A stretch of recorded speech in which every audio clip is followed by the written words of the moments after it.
Economy express YouTube channel में आप लोग का स्वागत है। इस चैनल के माध्यम से हम लोग आज पॉलिटी से संबंधित जो कुछ शब्दावली होते हैं उस शब्दावली पे हम लोग आज डिस्कशन करने वाले हैं। इस चैनल के माध्यम से आप लोगों को इकोनॉमी से संबंधित तथा पॉलिटी से संबंधित शब्दावली पे हम लोग लगातार वीडियो हमारे द्वारा आप लोग के लिए प्रस्तुत किया जाएगा। ठीक है, तो आज हम लोग सबसे पहले देखते हैं समिति के बारे में। समिति के बारे में हम लोग आज चर्चा करेंगे। समिति, तो जब समिति की बात करते हैं तो समिति को हम यहाँ पे दो हिस्सों में बांटते हैं। एक कहते हैं मंत्रिमंडलीय, मंत्रिमंडलीय समिति की बात करते हैं। दूसरा बात करते हैं संसदीय समिति, संसदीय समिति। जब मंत्रिमंडलीय समिति की बात करते हैं तो जैसा कि हम लोग जानते हैं कि भारत में जो शासन व्यवस्था है उस शासन व्यवस्था में हम लोग संसदीय शासन प्रणाली को अपनाए हुए हैं और संसदीय शासन प्रणाली का महत्वपूर्ण फीचर्स हम लोग देखते हैं कि भारत में हम लोग अपनाए हुए हैं। ऐसा हम लोग कुछ संघात्मक का भी विशेषता अपनाए हुए हैं, लेकिन संसदीय शासन प्रणाली पे हम लोग को ज़्यादा हम लोग उसकी विशेषता को अडॉप्ट किए हुए हैं। तो संसदीय शासन प्रणाली की जब बात करते हैं तो काउंसिल ऑफ मिनिस्टर की जब बात करते हैं तो इस काउंसिल ऑफ मिनिस्टर जो हमारे देश में है ये 3 स्तरीय है, 3 स्तरीय है। तो सबसे जो छोटी इकाई है, सबसे छोटी जो मंत्री मंडल का जो गठन किया जाता है, मंत्री जो होते हैं, इसको कहते हैं कैबिनेट मिनिस्टर।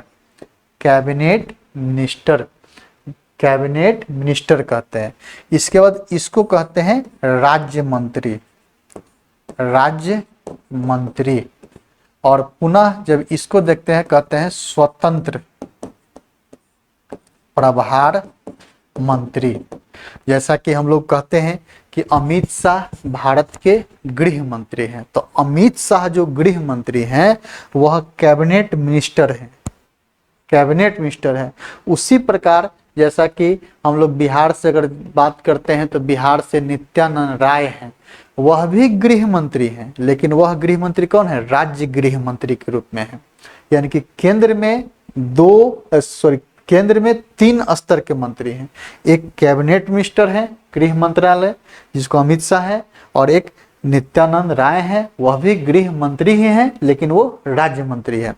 तो उसी प्रकार हम लोग चर्चा किए कि जब काउंसिल ऑफ मिनिस्टर की बात करते हैं ये पूरे को कहते हैं काउंसिल ऑफ मिनिस्टर। इस काउंसिल ऑफ मिनिस्टर में 3 स्तर के मंत्री हैं। एक स्वतंत्र प्रभार वाले मंत्री हैं, यानी कि मिनिस्टर विदाउट पोर्टफोलियो कहेंगे, मिनिस्टर विदाउट पोर्टफोलियो, यानी कि हम मिनिस्टर हैं लेकिन हमको कोई विभाग का आवंटन नहीं किया गया है, लेकिन किसी विभाग का मंत्री नहीं है।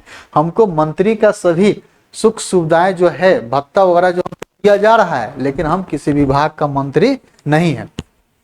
तो यही जो कैबिनेट मिनिस्टर है, इसी कैबिनेट मिनिस्टर से बनी हुई समिति को मंत्रिमंडलीय समिति कहेंगे। यानी कि कैबिनेट का हिंदी क्या होता है? मंत्रिमंडल। काउंसिल का हिंदी क्या होता है? COM। काउंसिल ऑफ मिनिस्टर का हिंदी क्या होता है? मंत्री परिषद। तो मंत्रिमंडल और मंत्री परिषद, तो ये पूरा क्या कहेंगे? मंत्री परिषद कहेंगे। इस मंत्री परिषद में जो कैबिनेट मिनिस्टर है इसको क्या कहेंगे? मंत्रिमंडल कहेंगे। यानी कि मंत्रिमंडलीय जो इससे बनी हुई जो समिति है इसको क्या कहते हैं? मंत्रिमंडलीय समिति कहते हैं। अब जब मंत्रिमंडलीय समिति की बात करते हैं तो वर्तमान में मंत्रिमंडलीय समिति कितने हैं? तो 8 प्रकार के हैं। यही जब पूर्ववर्ती गवर्नमेंट की बात करते हैं, यानी कि मनमोहन सिंह की गवर्नमेंट की जब बात करते हैं तो मनमोहन सिंह की गवर्नमेंट में मंत्रिमंडलीय समिति कितना था? 7 था। और देश में जितने भी महत्वपूर्ण निर्णय लिए जाते हैं यही मंत्रिमंडलीय समिति के द्वारा लिया जाता है। जब हम मंत्रिमंडलीय समिति की बात करते हैं तो मंत्रिमंडलीय समिति में जैसा कि हम लोग जानते होंगे कि cabinet committee on economic affairs होता है। यानी कि आर्थिक मामलों से संबंधित एक मंत्रिमंडलीय समिति है। और जब इस समिति का फंक्शन देखते हैं, जैसा कि हम लोग डेली पेपर में पढ़ते होंगे कि सरकार खरीफ तथा रबी फसल के लिए जो एमएसपी जारी करती है, यही cabinet committee on economic affairs MSP जारी करती है। उसी प्रकार जब दूसरा हम लोग बात करते हैं तो कैबिनेट कमेटी ऑन अपॉइंटमेंट है, यानी कि देश में यानी कि केंद्र स्तर पर जो भी उच्चस्थ पदों पर नियुक्तियां होती है, उस नियुक्ति से संबंधित समिति को क्या कहते हैं? कैबिनेट कमेटी ऑन अपॉइंटमेंट, यानी कि मंत्रिमंडलीय समिति ऑन नियुक्ति, यानी कि नियुक्ति ऑन मंत्रिमंडलीय समिति, जिसका अध्यक्ष कौन होता है? पीएम होता है। यानी कि देश में अब जैसे अगला आरबीआई का गवर्नर कौन बनेगा, चीफ जस्टिस ऑफ इंडिया कौन होगा, यूपीएससी का अध्यक्ष कौन बनेगा, एलआईसी का चेयरमैन कौन होगा, सेबी का चेयरमैन कौन होगा, ये सब का निर्णय कहाँ पे होता है? तो यही कैबिनेट कमेटी ऑन अपॉइंटमेंट पे होता है। फिर तीसरा अगर बात करते हैं तो कैबिनेट कमेटी ऑन सिक्योरिटी होता है। सिक्योरिटी, सुरक्षा से संबंधित एक समिति होती है, यानी कि पूरे देश की आंतरिक तथा बाह्य सुरक्षा के लिए एक समिति है जो कि कैबिनेट कमेटी ऑन सिक्योरिटी के नाम से जानते हैं। पुनः जब अगला देखेंगे तो एक होता है cabinet committee on investments and growth, यानी कि भारत में जो भी निवेश होता है, विदेशी निवेश हो, आंतरिक निवेश हो, ये जो दोनों निवेश होता है उस निवेश से संबंधित एक समिति होता है जिसको cabinet committee on investments and growth कहते हैं। यानी कि जैसा कि हम लोग अगर इन्वेस्टमेंट की बात करते हैं, निवेश की बात करते हैं, तो हमारे देश में जब विदेशी निवेश की बात करते हैं तो विदेशी निवेश दो प्रकार का होता है। एक एफडीआई की बात करते हैं और एक करते हैं एफपीआई की। एफडीआई की बात करते हैं और एक एफपीआई की बात करते हैं। तो यह जो दोनों प्रकार के निवेश होता है हमारे देश में, इस निवेश का आने का यानी कि हमारे देश में निवेश होने का, आने का दो रास्ता होता है। एक को कहते हैं दिल्ली रूट कहते हैं, दूसरे को कहते हैं मुंबई रूट कहते हैं। क्योंकि हम भारत की जब बात करते हैं तो भारत का जो फिनेंशियल कैपिटल है वो क्या है? मुंबई है। जब हम लोग इलेक्ट्रॉनिक यानी कि आईटी कैपिटल की बात करते हैं तो भारत का आईटी कैपिटल क्या है? कर्नाटक है। उसी प्रकार भारत की प्रशासकीय राजधानी की बात करते हैं तो क्या है? न्यू दिल्ली है। तो उसी प्रकार यहाँ पे जब हम बात करते हैं तो हमारे देश में जो विदेशी निवेश आता है, विदेशी निवेश आने का दो रास्ता है, एक मुंबई रूट से आता है, दूसरा दिल्ली रूट से आता है। तो ये जो हमारे देश में निवेश जो आता है उस निवेश के परमिशन से संबंधित जो एक कैबिनेट कमेटी है इसको कहते हैं cabinet committee on investments and growth.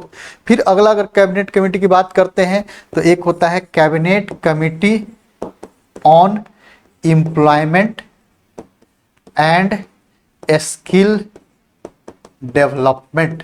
Cabinet committee on employment and skill development. जैसा कि आप लोग से भी चर्चा किए कि मनमोहन सिंह की सरकार में मंत्रिमंडलीय जो समिति थी उसकी संख्या 7 थी, लेकिन मोदी जी की सरकार में मंत्रिमंडलीय समिति है उसकी संख्या 8 है। तो यही जो समिति है जो कि मोदी जी के द्वारा एक नया समिति को जोड़ा गया है। ठीक है। फिर अगला बात करते हैं cabinet committee on political affairs. Cabinet committee on political affairs.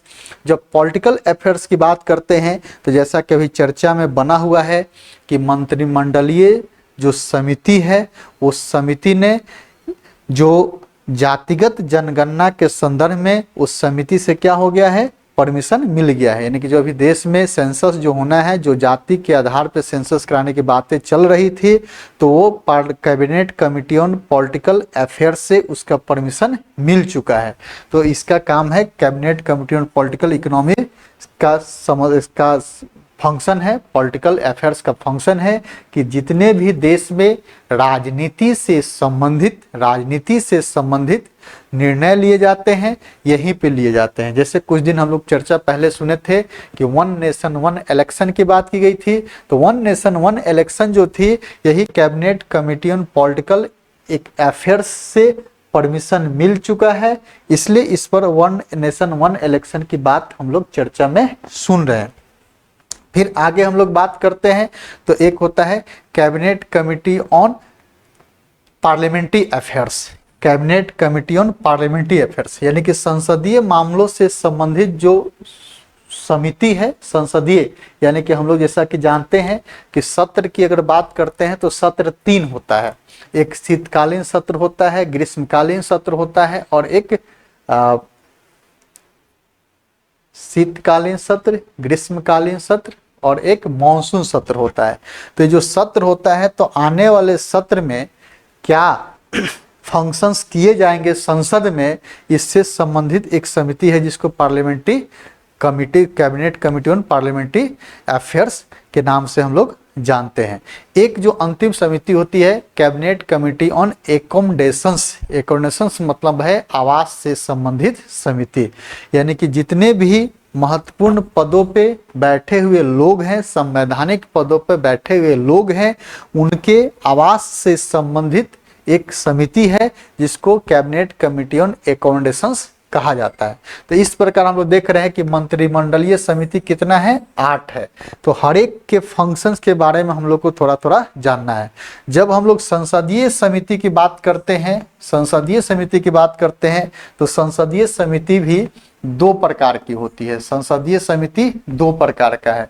एक को कहते हैं अस्थाई, दूसरा को कहते हैं तदर्थ। अब इसी अस्थाई को कहते हैं स्टैंडिंग, स्टैंडिंग, और इसको एक कहते हैं एडहॉक। तो जब अस्थाई समिति की बात करते हैं तो अस्थाई समिति 6 प्रकार के हैं। अस्थाई समिति 6 प्रकार के। अब इस 6 प्रकार के समिति में एक समिति है वित्तीय समिति है।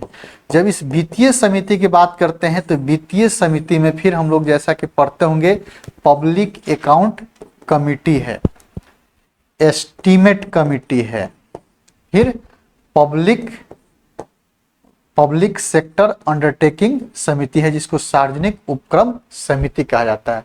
उसी प्रकार जब फिर हम लोग आगे बात करते हैं तो एक होता है विभागीय समिति।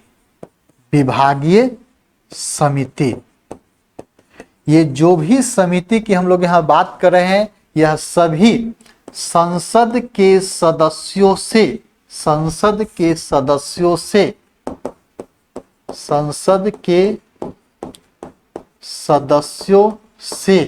बनी हुई समिति होती है। अब संसद से बनी हुई समिति जो होती है 2 प्रकार की है, एक अस्थाई है, एक तदर्थ है। ठीक है, जब अस्थाई की बात करते हैं तो अस्थाई समिति 6 प्रकार की होती है। अब इसी में हम लोग वित्तीय समिति की बात कर रहे हैं, विभागीय समिति की बात कर रहे हैं।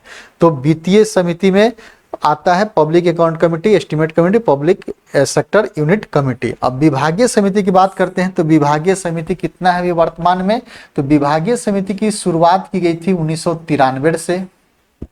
ठीक है, 1993 में विभागीय समिति की संख्या 17 थी, जबकि वर्तमान में विभागीय समिति की संख्या 24 हो गई है, जिसमें से 16 जो है लोकसभा के अंतर्गत फंक्शन करता है, जबकि 8 जो है राज्यसभा के अंतर्गत फंक्शन करता है।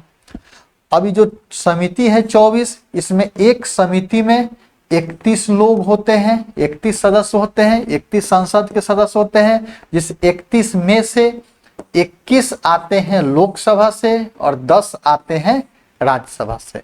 तो ये जितने भी संसदीय समिति है, इस संसदीय समिति में सबसे बड़ा जो समिति की बात करते हैं यही विभागीय समिति होता है। ये विभागीय जो समिति होता है यह सबसे बड़ी समिति होती है, यह सबसे बड़ी समिति होती है। और इस समिति का महत्वपूर्ण फंक्शन, जब बजट पास कराने की हम लोग बात करेंगे तो उस बजट पास कराने के दौरान इस विभागीय समिति की हम लोग चर्चा करेंगे, जिसको हम लोग कहते हैं डिपार्टमेंटल स्टैंडिंग कमिटी के नाम से भी हम लोग इसको जानते हैं।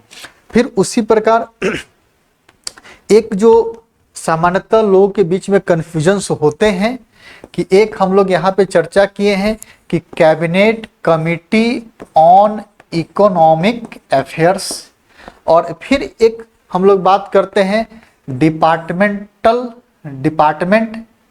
Department of economic affairs. अब यहाँ पे कुछ कंफ्यूजन बहुत सारे लोगों को होता है कि डिपार्टमेंट ऑफ इकोनॉमिक अफेयर्स क्या है और यहाँ पे फिर cabinet committee on economic affairs क्या है। तो cabinet committee on economic affairs का जब हम संवैधानिक पक्ष देखते हैं तो इसका संविधान में कोई उपबंध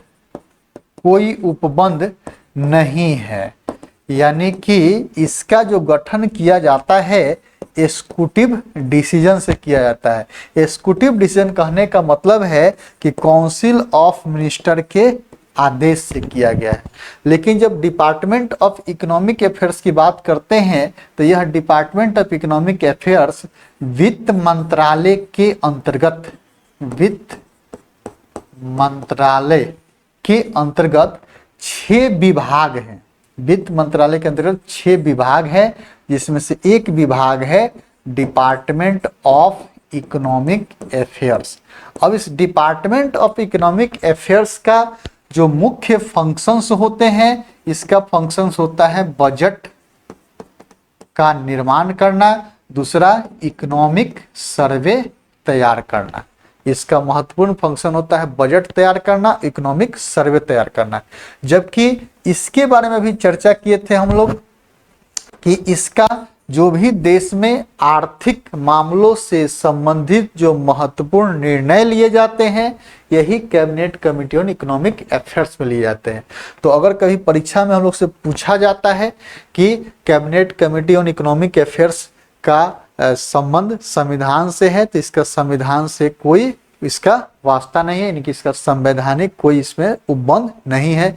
लेकिन जब डिपार्टमेंट ऑफ इकोनॉमिक अफेयर्स की बात करते हैं तो डिपार्टमेंट ऑफ इकोनॉमिक अफेयर्स किसके अंतर्गत काम कर रहा है? वित्त मंत्रालय के अंतर्गत काम कर रहा है। तो वित्त मंत्रालय जो है ये काउंसिल ऑफ मिनिस्टर से संबंधित है, यानी कि वित्त मंत्रालय के बारे में काउंसिल ऑफ मिनिस्टर में चर्चा है। और इस काउंसिल ऑफ मिनिस्टर के अंतर्गत 6 प्रकार के विभाग हैं। तो जैसा कि पहला हम लिखे हैं डिपार्टमेंट ऑफ इकोनॉमिक अफेयर्स, दूसरा होता है डिपार्टमेंट ऑफ रेवेन्यू, तीसरा होता है डिपार्टमेंट ऑफ फिनांस, चौथा है डिपार्टमेंट ऑफ एक्सपेंडिचर, पांचवा है डिपार्टमेंट ऑफ पब्लिक इंटरप्राइजेज और छठा है department of investment and public assets management, जिसको हम लोग व्यवहार में कहते हैं दीपम कहते हैं। तो ये जो वित्त मंत्रालय के अंतर्गत है सबका अलग अलग फंक्शंस है और इसका फिर अलग फंक्शन है। जैसा कि अभी हम लोग चर्चा किए थे कि जो एमएसपी की घोषणा किया जाता है वो कौन करता है? Cabinet committee on economic affairs.